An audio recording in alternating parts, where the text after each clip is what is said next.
नमस्कार। मॉरिशस के प्रधानमंत्री श्री प्रवीण कुमार जुगनाथ जी, वर्ल्ड हेल्थ ऑर्गेनाइजेशन के director general doctor Tedros, Gujarat के मुख्यमंत्री श्री भूपेंद्र भाई पटेल, केंद्रीय मंत्रिमंडल के मेरे सहयोगी श्री सर्बानंद जी सोनवाल, डॉक्टर मनसुख मांडविया, डॉक्टर मुझपरा महेंद्र भाई, यहां उपस्थित अन्य सभी महानुभाव, देवी और सज्जनों, आज हम सभी पूरी दुनिया में हेल्थ एंड वेलनेस के लिए एक बहुत बड़े आयोजन के साक्षी बन रहे हैं।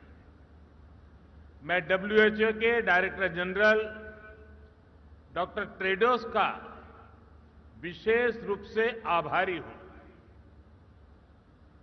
अभी डॉक्टर टेड्रोस ने भारत की प्रशंसा में जो शब्द कहे, मैं प्रत्येक भारतीय की तरफ से उनका धन्यवाद करता हूं। और जिस प्रकार से उन्होंने गुजराती, हिंदी, अंग्रेजी एक प्रकार से त्रिवेणी का एहसास कराया है और हर भारतीय के दिल को छू लिया है, उसके लिए भी मैं विशेष रूप से उनका अभिनंदन करता हूं। डॉक्टर टेड्रोस से मेरा परिचय पुराना है और जब भी हम मिले हैं, उन्होंने भारत के गुरुओं ने उसको कैसे शिक्षा दी, वो इतने गौरव से उसका उल्लेख करते हैं और इतना प्रसन्न चित्त अपनी भावनाएं व्यक्त करते हैं। और उनका भारत के प्रति जो लगाव है, आज एक संस्थान के रूप में यहां प्रकट हो रहा है। और वो मुझे कहते हैं कि मेरा चाइल्ड है, मैं आपको दे रहा हूं, अब आपकी जिम्मेवारी है कि आपको इसका पालन पोषण करना है।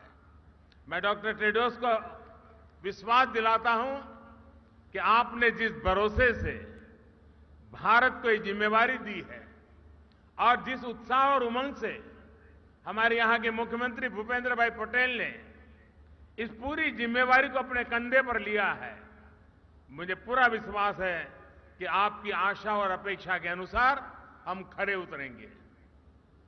मैं अपने अभिन्न मित्र और मॉरिशस के प्रधानमंत्री श्री जुगनाथ जी का भी आभार व्यक्त करता हूं। मेरा उनके परिवार से भी करीब 3 दशक पुराना संबंध रहा है। जब भी मॉरिशस गया, उनके घर जाना, उनके पिताजी से मिलना, उनके परिवार के सबसे संपर्क, 3 दशक का ये पुराना नाता। और मुझे खुशी हुई कि आज मेरे निमंत्रण वो मेरे होम स्टेट गुजरात में आए और उन्होंने भी गुजरात के साथ, गुजराती भाषा के साथ अपना नाता जोड़ करके हम सबका दिल जीत लिया है। अभी हमने बांग्लादेश की प्रधानमंत्री, भूटान के प्रधानमंत्री और नेपाल के प्रधानमंत्री के भी विचार सुने। WHO global centre for traditional medicine के लिए सभी ने अपनी शुभकामनाएं दी हैं। मैं सभी का आभारी हूं। साथियों, WHO ने ट्रेडिशनल मेडिसिन के सेंटर के रूप में भारत के साथ एक नई पार्टनरशिप की है। ये ट्रेडिशनल मेडिसिन के क्षेत्र में भारत के कंट्रीब्यूशन और भारत के पोटेंशियल दोनों का सम्मान है। भारत इस पार्टनरशिप को पूरी मानवता की सेवा के लिए बहुत बड़ी जिम्मेदारी के रूप में ले रहा है। ये सेंटर दुनिया भर में फैली पारंपरिक चिकित्सा से सहयोग से दुनिया के लोगों को बेहतर मेडिकल सॉल्यूशन देने में मदद करेगा। और मैं ये भी कहना चाहूंगा कि जामनगर की धरती पर डॉक्टर टेड्रोस और पविंद्र जी की हाजिरी में ये सिर्फ एक भवन का शिलान्यास नहीं हुआ है, ये सिर्फ एक संस्थान का शिलान्यास नहीं हुआ है, लेकिन मैं विश्व भर में प्राकृतिक चिकित्सा में विश्वास करने वाले, परंपरागत चिकित्सा में विश्वास करने वाले हर किसी को कहना चाहता हूं कि आज जब भारत आजादी का अमृत महोत्सव मना रहा है, उस कालखंड में ये जो शिलान्यास हुआ है, वो शिलान्यास आने वाले 25 साल के लिए विश्व भर में ट्रेडिशनल मेडिसिन के युग का आरंभ कर रहा है। मैं अपनी आंखों के सामने देख रहा हूं कि होलिस्टिक हेल्थ केयर के बढ़ते आकर्षण के कारण आने वाले 25 वर्ष में जब देश आजादी की शताब्दी मनाएगा, तब ट्रेडिशनल मेडिसिन दुनिया के हर परिवार के लिए अति महत्व का केंद्र बन जाएगा। इसका ये शिलान्यास है। और आयुर्वेद में तो अमृत कलश का बड़ा महत्व है, और अमृत काल में ये कार्य का आरंभ हो रहा है। इसलिए मैं एक नए विश्वास के साथ एक दूरगामी प्रभावों का असर देख रहा हूं, और मेरे लिए व्यक्तिगत तौर पर यह बहुत सुखद है कि इस ग्लोबल सेंटर की स्थापना हमारे जामनगर में हो रही है। जामनगर का आयुर्वेद से एक विशेष रिश्ता रहा है। 5 दशक से भी ज्यादा पहले जामनगर में विश्व की पहली आयुर्वेद यूनिवर्सिटी की स्थापना हुई थी। यहां एक बेहतरीन आयुर्वेद संस्थान institute of teaching and research इन आयुर्वेदा है। अब विश्व स्वास्थ्य संगठन का ये ग्लोबल सेंटर वेलनेस के क्षेत्र में जामनगर की पहचान को वैश्विक स्तर पर नई ऊंचाई देगा। साथियों, डिसीज फ्री रहना, निरोगी रहना जीवन की सफर का एक महत्वपूर्ण हिस्सा हो सकता है, लेकिन वेलनेस ही अल्टीमेट गोल होना चाहिए। साथियों, वेलनेस का हमारा जीवन में क्या महत्व है, ये हमने कोविड पैंडेमिक के इस दौर में अनुभव किया है। इसलिए विश्व को आज हेल्थ केयर डिलीवरी के नए आयाम की तलाश है। मुझे खुशी है कि इस साल के आवर प्लेनेट आवर हेल्थ ये नारा देकर डब्ल्यूएचओ ने भारत का वन अर्थ वन हेल्थ इस विजन को आगे बढ़ाया है। साथियों, हमारे यहां हजारों साल पहले रचित अथर्ववेद में कहा गया है, जीवेम शरदः शतम, यानी 100 वर्ष तक जिए। हमारी परंपरा में 100 वर्ष की आयु की कामना बहुत सहज रही है, क्योंकि तब 100 वर्ष की आयु प्राप्त करना अचंभित नहीं करता था। और इसमें बहुत बड़ी भूमिका हमारी पारंपरिक चिकित्सा पद्धतियों की होती थी। भारत की पारंपरिक चिकित्सा पद्धति सिर्फ इलाज तक सीमित नहीं रही है, बल्कि ये लाइफ की एक होलिस्टिक साइंस है। आप में से बहुत सारे लोग जानते हैं कि आयुर्वेद में हीलिंग और ट्रीटमेंट के अलावा social health, mental health, happiness, environmental health, करुणा, सहानुभूति, संवेदनशीलता और उत्पादकता सब कुछ इस अमृत कलश में शामिल है। इसलिए हमारे आयुर्वेद को जीवन के ज्ञान के रूप में समझा जाता है और हमारे यहां जितनी प्रतिष्ठा 4 वेदों की है, वैसे ही आयुर्वेद को 5वां वेद कहा जाता है।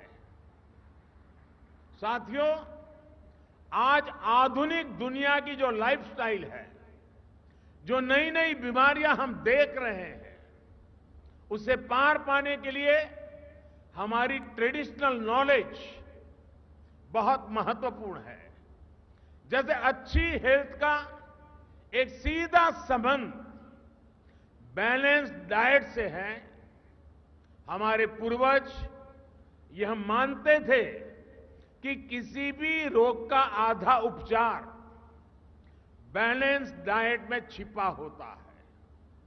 हमारी पारंपरिक चिकित्सा पद्धतियां इन जानकारियों से भरी हुई है कि किस मौसम में क्या खाना चाहिए, क्या नहीं खाना चाहिए। और इन जानकारियों का आधार सैकड़ों वर्षों का अनुभव है, सैकड़ों वर्षों के अनुभव का संकलन है। जैसे हमारे यहां भारत में एक समय था जब विशेष रूप से मोटे अनाज, मिलेट्स के उपयोग पर हमारे बुजुर्ग बहुत बल देते थे। समय के साथ हमने इसका उपयोग कम होते भी देखा और आजकल फिर से मिलेट्स की चर्चा बढ़ते हुए देख रहे हैं। मुझे इस बात का भी संतोष है कि मिलेट्स के उपयोग को बढ़ावा देने के लिए भारत का प्रस्ताव यूनाइटेड नेशंस ने स्वीकार किया है। वर्ष 2023 को इंटरनेशनल मिलेट ईयर घोषित करना मानवता के लिए बहुत हितकारी कदम है। एक्सेलेंसी, अभी कुछ समय पहले भारत में जो नेशनल न्यूट्रिशन मिशन शुरू हुआ है, उसमें भी हमारी प्राचीन और पारंपरिक विद्या को ध्यान में रखा गया है। कोविड-19 महामारी के दौरान भी हमने आयुष प्रणाली का व्यापक रूप से उपयोग किया। आयुष काढ़ा, इस नाम से आयुर्वेद आधारित काढ़ा खूब प्रचलित हुआ। आयुर्वेद, सिद्ध, यूनानी फॉर्मुलेशंस की ग्लोबली भी बहुत डिमांड देखने को मिल रही है। दुनिया के अनेक देश आज पैंडेमिक से बचाव के लिए ट्रेडिशनल हर्बल सिस्टम के उपयोग पर बल दे रहे हैं। साथियों, आयुर्वेद और इंटीग्रेटिव मेडिसिन के क्षेत्र में भारत के जो अनुभव है, उनको दुनिया के साथ साझा करना भारत अपना दायित्व समझता है। डायबिटीज, ओबेसिटी, डिप्रेशन जैसी अनेक बीमारियों से लड़ने में भारत की योग परंपरा दुनिया के बहुत काम आ रही है। अंतर्राष्ट्रीय योग दिवस के माध्यम से योग प्रचलित हो रहा है और दुनिया भर में लोगों को मानसिक तनाव कम करने में, मन, शरीर, चेतना में संतुलन कायम करने में योग मदद कर रहा है। योग के दायरे का विस्तार करने में भी ये नया संस्थान अहम भूमिका निभाए, ये बहुत आवश्यक है। एक्सेलेंसी, आज इस अवसर पर मैं इस ग्लोबल सेंटर के लिए 5 लक्ष्य भी रखना चाहता हूं। पहला लक्ष्य टेक्नोलॉजी का उपयोग करते हुए ट्रेडिशनल विद्याओं के संकलन का है उनका डेटाबेस बनाने का है। अलग अलग देशों में ट्रेडिशनल मेडिसिन की अलग अलग परंपराएं रही हैं। इस केंद्र में इन परंपराओं का संकलन करते हुए एक वैश्विक संग्रह यानी रिपोजिटरी बनानी चाहिए। ये केंद्र इन परंपराओं के जानकारों, मूल पद्धतियों के स्रोतों का अध्ययन करके भी उनका एक संकलन कर सकते हैं। ऐसा करना इसलिए भी जरूरी है ताकि अलग अलग देशों में मौजूद पारंपरिक चिकित्सा की महत्वपूर्ण जानकारी आने वाली पीढ़ियों को मदद करती है। साथियों, जीसीटीएम को पारंपरिक औषधियों की टेस्टिंग और सर्टिफिकेशन के लिए इंटरनेशनल स्टैंडर्ड भी बनाने चाहिए। ये आपकी संस्था का दूसरा लक्ष्य हो सकता है। इससे हर देश में लोगों का भरोसा इन औषधियों पर और बढ़ेगा।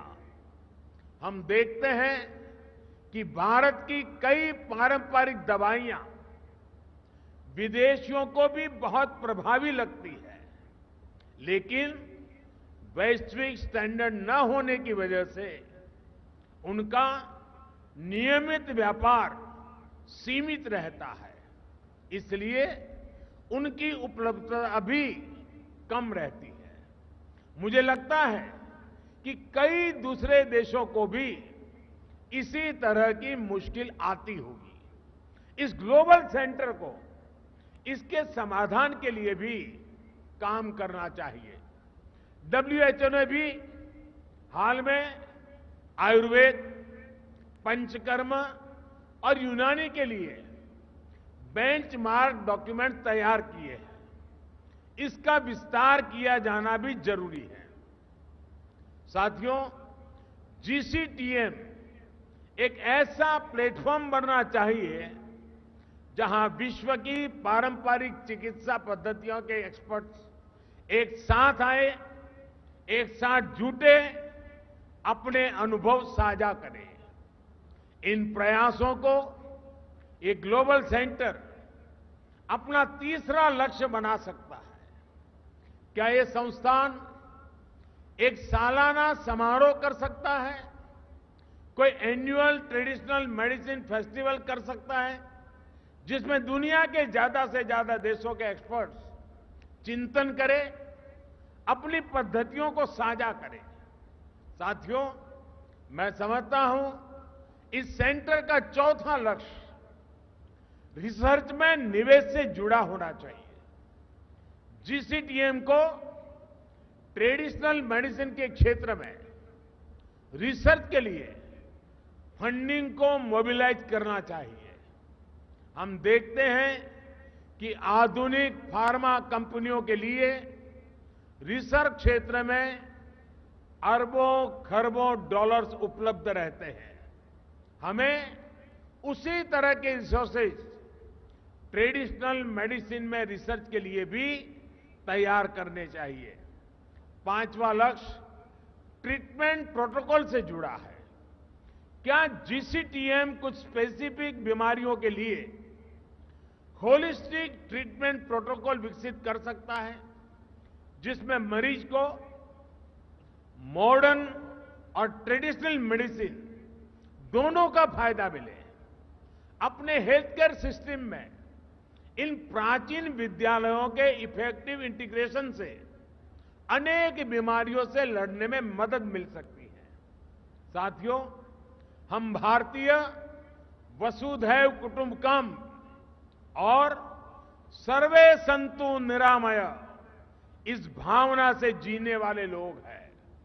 पूरी दुनिया एक ही परिवार है और ये पूरा परिवार हमेशा निरोगी रहे, ये हमारा दर्शन रहा है।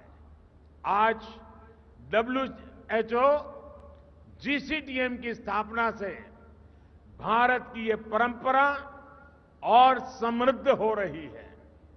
डब्ल्यूएचओ का यह केंद्र विश्व भर में लोगों का स्वास्थ्य बेहतर बनाएगा। इसी कामना के साथ मैं अपनी बात समाप्त करता हूं और मैं अब दोनों ही मेहमानों का समय निकालने के लिए, इस समारोह को ऊंचाई देने के लिए, इसका महात्म्य बढ़ाने के लिए हृदय से उनका बहुत बहुत आभार व्यक्त करता हूं। एक बार फिर आप सभी का बहुत बहुत धन्यवाद। नमस्कार।